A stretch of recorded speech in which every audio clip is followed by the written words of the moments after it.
મિત્રો મસ્ત મજાનો પ્રશ્ન જોઈએ બરાબર 1 2 3 4 5 4 3 2 1 નું વર્ગમૂળ શું થાય તો વર્ગમૂળ આપણને ખબર હોવી જોઈએ તો વર્ગમૂળ કોને કહેવાય ભાઈ કોઈ સંખ્યાનો વર્ગ હોય એને એનું વર્ગમૂળ કહેવાય દાખલા તરીકે 1 નો વર્ગ કેટલો થાય 1 2 નો વર્ગ કેટલો થાય 4 તો બરાબર 1 નો વર્ગ શું થયો 1 થયું 2 નો વર્ગ શું થયું તમારો 4 થયો અને 4 નું વર્ગમૂળ કે તો 2 એટલે ભાઈ 4 2 નો વર્ગ છે તો અહીંયા આ જે સંખ્યા છે એ કોનો વર્ગ છે ઓપ્શન અહીંયા આપેલા છે જો આપણે આ ઓપ્શનનો ગુણાકાર કરવા જઈએ તો આપણી મેક્સિમમ 5 થી 7 મિનિટ જાય બરાબર ને આપણો એટલો બધો ટાઈમ પરીક્ષામાં આપણી જોડે હોય ના તો આના માટે એક શોર્ટકટ છે યાદ રાખજો તો ચલો પહેલા આપણે 11 નો વર્ગ કરીએ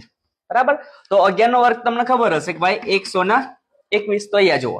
અહીંયા એકડા કેટલી વખત છે 2 વખત બરાબર કેટલી વખત છે 2 વખત તો લખી નાખીએ 1 2 હવે અહીંથી આપણે ઉતરતા ક્રમમાં જવાનું છે જ્યાં સુધી 1 ના આવે ત્યાં સુધી તો 2 પછી 1 આપણે આનો જવાબ 111 લઈએ તો ભાઈ 111 નો વર્ગ કરીએ તો કેટલા એકડા છે ગાડી 3 તો પહેલા લખી નાખો 1 2 અને 3 ઉતરતા ક્રમમાં 3 પછી 2 અને 1 તો આ થઈ ગયો તમારો 111 નો વર્ગ બરાબર હવે 1 2 3 4 4 એકડાનો આપણે વર્ગ કરીએ તો અહીંયા એકડા કેટલી વખત છે 4 વખત લખી નાખીએ 1 2 3 4 ઉતરતા ક્રમમાં 3 2 1